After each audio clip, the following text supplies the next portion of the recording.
For now, we have a management joining us. Vishal Bhola is Managing Director at Whirlpool. He is joining us to discuss the new laundry portfolio expansion plans and how demand is as we are shaping up for the new festive season. Vishal, hi, good morning. Thanks a lot for joining us. Can you tell us more about the launch of your new portfolio and expansion at the Pondicherry plant? What markets are you targeting and what are the investments required to scale this up? So we're doing a very exciting launch. It is the Ozone Refresh fully automatic washing machine.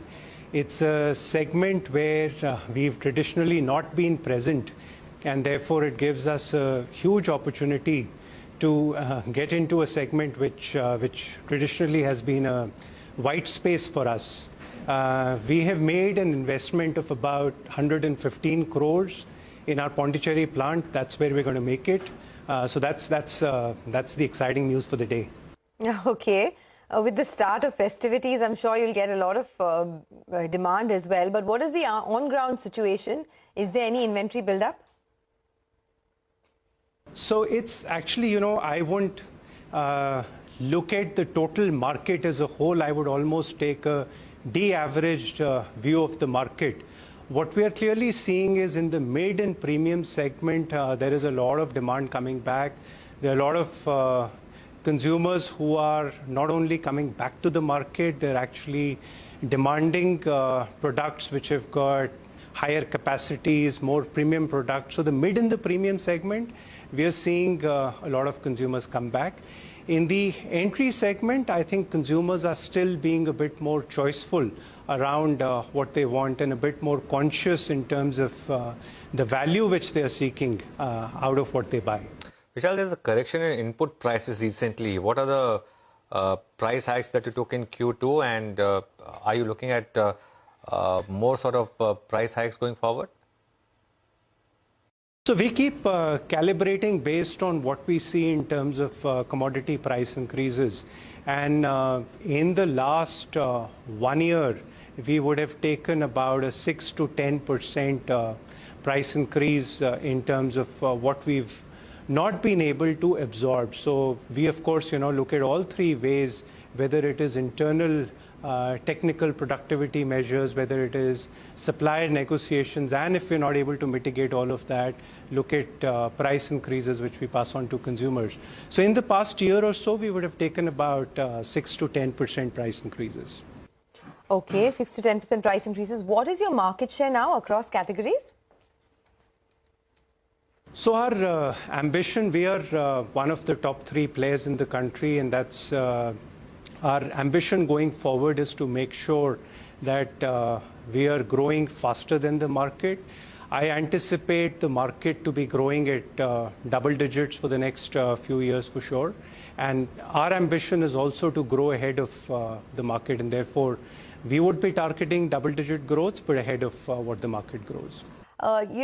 Just wanted to ask you about the replacement demand. Is there a rise in replacement demand versus the first-time buyers? I think we are at a very interesting stage in the last decade or so. We have seen a lot of growths come from penetration demand. But as we go forward in the next decade, it is going to be not just penetration demand, but also replacement demand, because all of these people who bought appliances in the last 10 years are now coming back to do their replacements. Clearly, the replacement demand is becoming a bigger chunk because there has been so much increase in penetration over the last 10 odd years. So a lot of these people are indeed coming back to now buy their second appliance. Vishal, what about demand in rural India, and is inflation hurting you there? I think, again, as I said before, I would take a very de-averaged view of what is happening. There are clearly, even within Tier 2, Tier 3 in rural, there are segments, there are geographies where consumers are spending more. And there would be sales where they are being far more choiceful and far more conscious about value. So I think more than rural or urban, what I'm seeing is the kind of consumers who are buying mid and premium are actually splurging much more versus the ones at entry who are being who are being careful about their purchases. So what about the contribution of e-commerce to your total sales? What is it currently? And are you seeing a disproportionate growth in e-commerce now? We saw a major uptick during the COVID period, and now it is kind of stabilized in the 10 to 15% contribution range. So currently e-commerce, which includes our direct-to-consumer business as well, is about 10 to 15%. And it is stabilized at this level versus some of the explosive growths we saw during the COVID period. Okay. Do you have any capex plans? In the last 2 to 3 years, we have actually spent about 900 crores on various kinds of expenditures in India. So we have put up a line in Pondicherry where we spent about 110 crores. We have put up another line in Pune on our refrigeration plant where we have spent about 180 crores. We spent about 12 crores in Faridabad, where we have put in another line for semi-automatic washing machines. We have put in about 600 crores in terms of taking majority stake in Elica. So as of now, where we are, we feel very comfortable about the spends which we've made, and they should take us into, next couple of years. We won't require any capital expenditure to expand our business. But as you know, we've got a very strong balance sheet where there is no debt. We have a lot of cash on our books. And if there are other opportunities, we would definitely be open to spending cash there. Okay, so for washing machines, washers and refrigerators, can you tell us what proportion of components are now locally sourced and how much is dependent on imports?